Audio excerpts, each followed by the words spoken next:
नमस्कार, आप देख रहे हैं वीके न्यूज और मैं युधिष्ठिर उपाध्याय। नागरिकता कानून के विरोध की आड़ में दंगाइयों ने खूब बवाल काटा। सड़कों पर उतरकर सरकारी संपत्ति को बेखौफ होकर भारी नुकसान पहुंचाया। कहीं कारों, बसों, बाइकों और पुलिस थानों को आग के हवाले किया तो कहीं ट्रैफिक जाम करके राहगीरों को परेशान किया। इन दंगाइयों ने हिंसा की आग से किसी सूबे को सबसे ज्यादा सुलगाया तो वह है देश का सबसे बड़ा सूबे उत्तर प्रदेश, जहां पिछले कई दिनों तक इन उपद्रवियों ने खूब उत्पात मचाते हुए सरकारी संपत्ति को भारी तादाद में नुकसान पहुंचाया। लेकिन इन्हें यह नहीं पता था कि जहां ये नुकसान पहुंचा रहे हैं वहां सूबे में योगी की सरकार है और जब वो एक्शन मोड में आएंगे तो दंगाइयों की सारी हेकड़ी निकल जाएगी। ऐसा हुआ भी। मुल्ला मौलवी और नेताओं के बहकावे में आकर इन दंगाइयों ने उपद्रव मचाकर सरकारी संपत्ति को नुकसान तो पहुंचा दिया, लेकिन अब योगी सरकार ने सख्ती बरतते हुए इन पर वसूली अभियान शुरू कर दिया तो इनकी सारी गुंडागर्दी निकल गई और अब योगी की पुलिस के आगे रहम की भीख मांग रहे हैं। दरअसल सड़कों पर उतरकर उत्पात मचाने वालों ने यह सोचा नहीं था कि जब योगी का डंडा चलेगा तो इनकी सारी अकड़ ढीली हो जाएगी। अब पुलिस की सख्ती बढ़ी तो बचने के लिए आरोपियों के परिजन हर दर पर फरियाद लेकर पहुंच रहे हैं। दंगाइयों के घर वाले कभी जनप्रतिनिधियों से गुहार लगा रहे हैं तो कभी पीस कमेटी की बैठक में आने वाले उन इमाम मौलवी से पैरवी करा रहे हैं जो पुलिस के करीबी हों।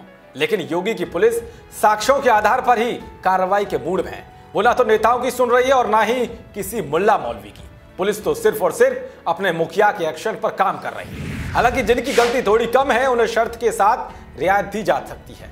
शर्त ऐसी है कि फिर उत्पात मचाया तो कड़ी कार्रवाई होगी, मगर उन दंगाइयों पर कतई भी रहम नहीं किया जाएगा जिन्होंने जमकर संपत्ति और राहगीरों को भारी नुकसान पहुंचाया है। बता दें कि पुलिस अफसरों के पास रोजाना पहुंचने वाले ऐसे लोगों की संख्या 10 से ज्यादा है जो बसपा सपा के नेता उनके घर हालात की दुहाई लेकर मदद मांग रहे हैं तो कई मुस्लिम धर्मगुरु मदद की आस के साथ अफसरों के पास पहुंच रहे हैं। इसमें सबसे ज्यादा वे लोग हैं जिनके खिलाफ शांति भंग के तहत कार्रवाई की गई है और 14 दिन की रिमांड पर है। अब पुलिस भी अमन चाहती है, इस वजह से प्रशासन ने तालमेल बैठाकर कुछ लोगों को रियायत देने की तैयारी कर ली गई है। ये वो लोग हैं जिनकी जिम्मेदारी उनके परिवारों ने शर्त पर ली है कि दोबारा गलती करने पर वो भी पैरवी करने नहीं आएंगे।